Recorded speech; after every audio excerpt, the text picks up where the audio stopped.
जिस घड़ी निकले बदन से मेरी जान कलमाए तौहीद हो विरद जुबान। আমিও তো বুড়া হয়ে গেছি, এখন আর জোয়ান কি নাই, প্রায় 63 হইতেছে বয়স। শরীরে আগের মতো শক্তি নাই, নিঃশ্বাস আগের মতো লম্বা নাই, আগের মতো বেশি সময় এখন আর কথা বলতে পারি না। ছোট ছোট আমাদের সাগরেদেরা, ছোট ভাই জুনিয়র সাথী ভাইয়েরা একের পরে এক দুনিয়ার থেকে চলে যেতেছে। কোন সময় মৌতের ডাক আসে জানি না। আমিও আপনাদের কাছে দোয়া চাইতেছি, আল্লাহ পাক আমি ফরিদুদ্দিনকে যখন তলব করেন এই শেষ মুহূর্তে দুনিয়ার থেকে যাওয়ার সময় লা ইলাহা ইল্লাল্লাহর কালিমাটা জপিয়া জপিয়া যেন দুনিয়ার থেকে যাইতে পারি, আল্লাহ পাকের কাছে যাইয়া যেন বলতে পারি, কোন कहता है कि हम खाली हाथ जाएंगे साथ लेके जाएंगे कलमा रसूलुल्लाह के। আল্লাহু আকবার। দোয়া করবেন তো সব সময় আমার ভাইরা, বন্ধুরা, ও যুবক ভাইয়েরা, তরুণ ভাইয়েরা, রাস্তা দিয়ে হাঁটার সময় সিএনজির সিটের উপরে বসছ, যে ফদুয়ার থেকে গুণবতী যেতেছ, গুণবতী থেকে আলকরা যেতেছ, ফদুয়ার থেকে 14 গ্রাম যেতেছ, ফদুয়ার থেকে ফেনী যেতেছ, গাড়ির সিটের উপরে বসে বসে গান গাও না, জিস গাড়ি নিকেলে বদন সে মেরি জান কলমায়ে তৌহিদ হো বিরদে জবান। ইয়া আল্লাহ, যেই মুহূর্তে আমার শরীরের থেকে আমার রূহটা বাইর হবে, এই কালিমায়ে তৌহিদ লা ইলাহা ইল্লাল্লাহ, এটাকে তুমি আমার জপ বানাইয়া দিও, আমার মুখের জপ বানাইয়া দিও। আমি এটা জপিয়া জপিয়া যেন দুনিয়া থেকে যাইতে পারি। উঠায় বসায় হাঁটায় চলায় জপতে থাকো লা ইলাহা ইল্লাল্লাহ। আল্লাহু আকবার। লা ইলাহা ইল্লাল্লাহ মুখে থাকা অবস্থায় যদি মৌত আসি যায়, খোদার কসম কোনো হিসাব নাই, সোজা বেহেশত। সাদাকাল্লাহু ওয়া সাদাকা রাসূলুহু। এর চেয়ে উত্তম আর কোনো জিকির নাই। আমার ভাইয়েরা, দোস্ত আহবাব, এইটাকে যত বেশি জপবেন তত বেশি দিলের উপরে তারের ব্রাশ মারা হবে, তারের ব্রাশ মারা হবে। দেওয়ালের উপরে তারের ব্রাশ মারলে যেরকম দেওয়ালের শ্যাওলা পরিষ্কার হইয়া যায়, দেওয়ালের ময়লা পরিষ্কার হইয়া যায়, ওই কলবের উপরে লা ইলাহা ইল্লাল্লাহর ব্রাশ মারলে কলব পরিষ্কার হইয়া যায়। এই কলবের মধ্যে আর অহংকারের রোগ থাকে না, এই কলবের মধ্যে আর কৃপণতার রোগ থাকে না, এই কলবের মধ্যে আর দুনিয়ার লোভ লালসার রোগ থাকে না, এই কলবের মধ্যে ক্ষমতার লোভ লালসা থাকে না, এই কলবের মধ্যে ইজ্জত সম্মানের লোভ লালসা থাকে না, এই কলবের মধ্যে গুনাহ করার প্রেরণা আর থাকে না। যদি কলবের মধ্যে লা ইলাহা ইল্লাল্লাহ, লা ইলাহা ইল্লাল্লাহ, লা ইলাহা ইল্লাল্লাহু মুহাম্মাদুর রাসূলুল্লাহ সাল্লাল্লাহু আলাইহি ওয়াসাল্লাম, আল্লাহু হাজিরি আল্লাহু নাজিরি আল্লাহু মাই 200 বার। এরপরে 400 বার বলবেন ইল্লাল্লাহ ইল্লাল্লাহ ইল্লাল্লাহ ইল্লাল্লাহ ইল্লাল্লাহ ইল্লাল্লাহ ইল্লাল্লাহ। কয় শতবার? 400 বার। কয় শতবার? 400 বার। আমার ভাইয়েরা, দোস্ত আহবাবেরা, আপনি বলবেন, হুজুর এই 200 বার 400 বার লা ইলাহা ইল্লাল্লাহ ইল্লাল্লাহ ইল্লাল্লাহ আল্লাহু আল্লাহ 600 বার আল্লাহু আল্লাহ, এগুলা ফাইলেন কই? আমি বলবো ফেরাসিটামল tablet, ফেরাসিটামল, Nafa extra, Nafa, Nafa extend, Nafa 1, এগুলা সব ফেরাসিটামল গ্রুপের ঔষধ। পাওয়ার বেশ কম, পাওয়ার বেশ কম। Nafa 500 mg, Nafa extra 665 mg, Nafa 1 1000 mg।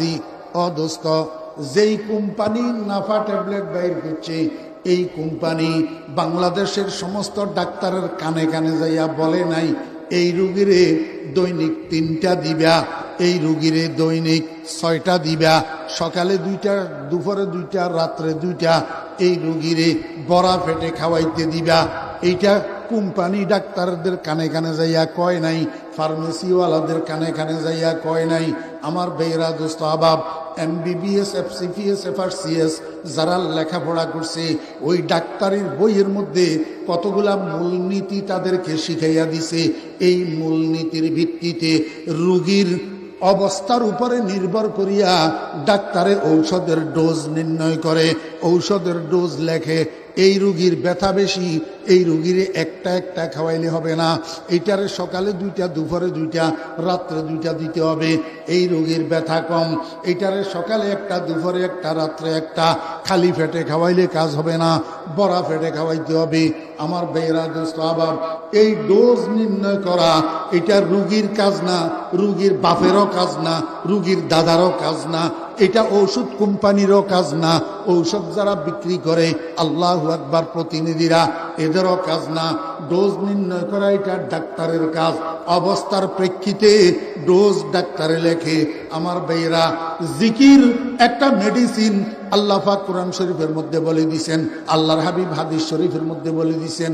এখন ডোজ নির্ণয় করতেছে দুনিয়ার কলবের ডাক্তারেরা, রুগীদের অবস্থার প্রেক্ষিতে ডোজ নির্ণয় করতেছে। 200 বার লা ইলাহা ইল্লাল্লাহ। এইখানে কলবের চিকিৎসার ডোজের বেলায় আসলে তোর প্রশ্ন জাগে, ওই সেইখানে ফার্মেসিতে গেলে, ডাক্তারের চেম্বারে গেলে কেন তোর প্রশ্ন জাগে না? এক এক ডাক্তারের এক এক রকম ডোজ, এক এক ডাক্তারের এক এক রকমের প্রেসক্রিপশন, সেইখানে কেন তোর প্রশ্ন জাগে না?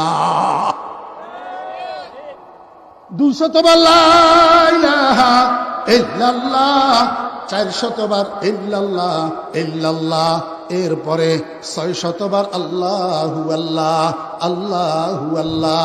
এটাকে 12 তাসবিহ জিকির বলা হয়। এটা কলবের চিকিৎসার প্রাথমিক স্টেজ, প্রাথমিক স্টেজ। আমার ভাইরা, এই 1200 বার হওয়ার পরে 100 বার বলবেন আল্লাহ আল্লাহ আল্লাহ আল্লাহ আল্লাহ আল্লাহ আল্লাহ। মোট 1300 বার হবে। এটার নাম 12 তাসবিহ জিকির। ও বেয়েরা দোস্ত আবাব, যারা পণ্ডিতি করো, যারা পীর মুরিদি কোরআন শরীফে নাই বলো, জিকির আজকার কোরআন শরীফে নাই বলো, আমি তোমাকে বলবো, তোমাকে বলবো, দিল্লির লাড্ডু শুধু শুনো মিষ্টি মিষ্টি, কেমন মিষ্টি তুমি অনুভব করার তোমার ভাগ্যে নাই, কারণ দিল্লির লাড্ডু তোমার জিহ্বায় পড়ে নাই। তুমি একবার করি দেখো 12 তাসবিহ জিকির 40 দিন, তারপরে যদি তুমি বিরোধিতা করো, তোমার জুতা আমার গাল। তুমি একবার 40 দিন করি দেখো না।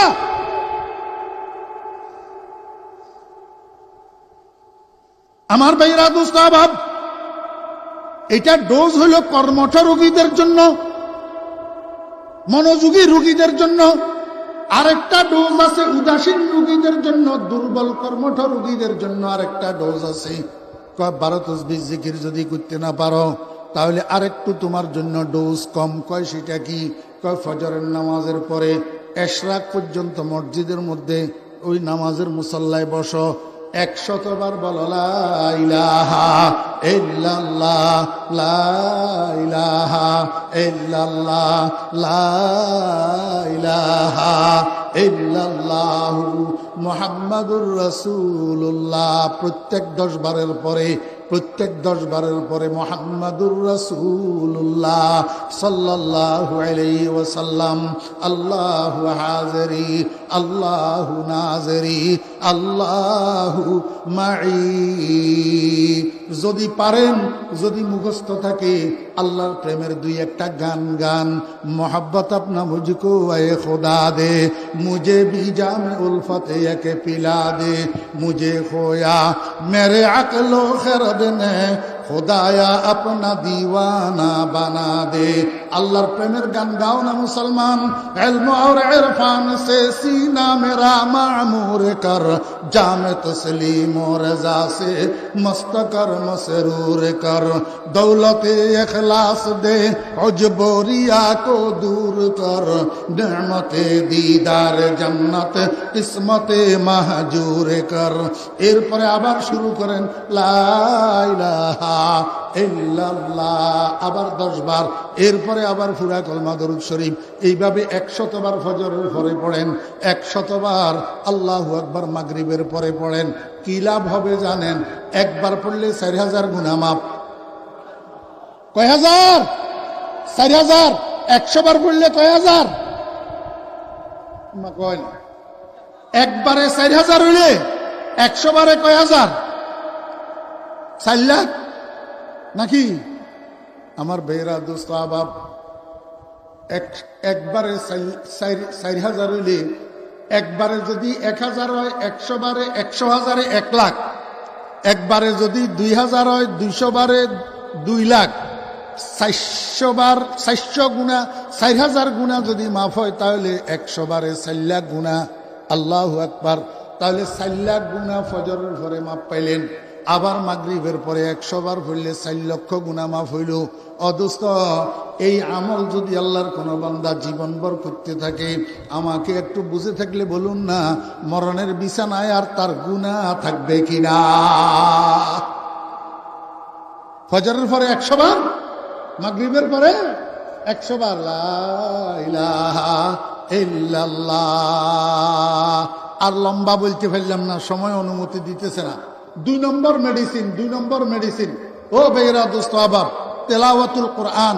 তেলাওয়াতুল কোরআন, কোরআন শরীফের তেলাওয়াত যে যেভাবে পারেন, যত বেশি পারেন, প্রতিদিন কিছু কিছু কোরআন তেলাওয়াত করার জন্য চেষ্টা করবেন। 2 নম্বর মেডিসিন।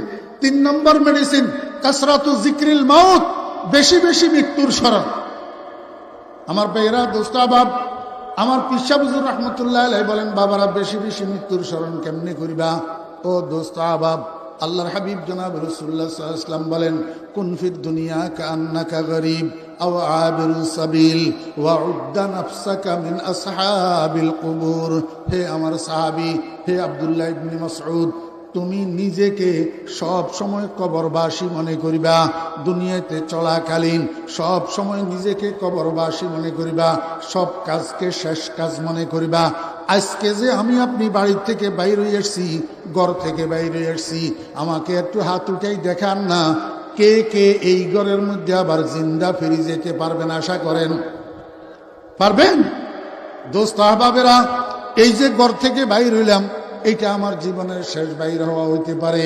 এই যে দুপুরে খানা খেলাম, এটা শেষ খানা হইতে পারে। এই যে মাগরিবের নামাজ পড়লাম, এটা শেষ নামাজ হইতে পারে। এইরকম ভাবে প্রত্যেকটা কাজকে শেষ কাজ মনে করিবেন, তাহলে মৃত্যুর স্মরণ বেশি বেশি হবে। যেই মানুষ বেশি বেশি মৃত্যুকে স্মরণ করে, আল্লাহু আকবার, মৃত্যুকে যে বেশি বেশি স্মরণ করে, তার সাথে দুনিয়ার সুস্বাদু বস্তুগুলার স্বাদের সম্পর্ক থাকে না। স্বাদ লাগে না? চা মজা লাগেনি? চা, দুধ চা, চিনি একটু বাড়াই দিলে মজা লাগেনি? বিস্কুট মজা লাগেনি? পরোটা মজা লাগেনি? ও দোস্ত, রুটি মজা লাগেনি? ডালবাজি মজা লাগেনি? মুরগির স্যুপ মজা লাগেনি? কলিজা মজা লাগেনি? আল্লাহু আকবার। স্বামীর কাছে বিবি মজা লাগে, বিবির কাছে স্বামী মজা লাগে।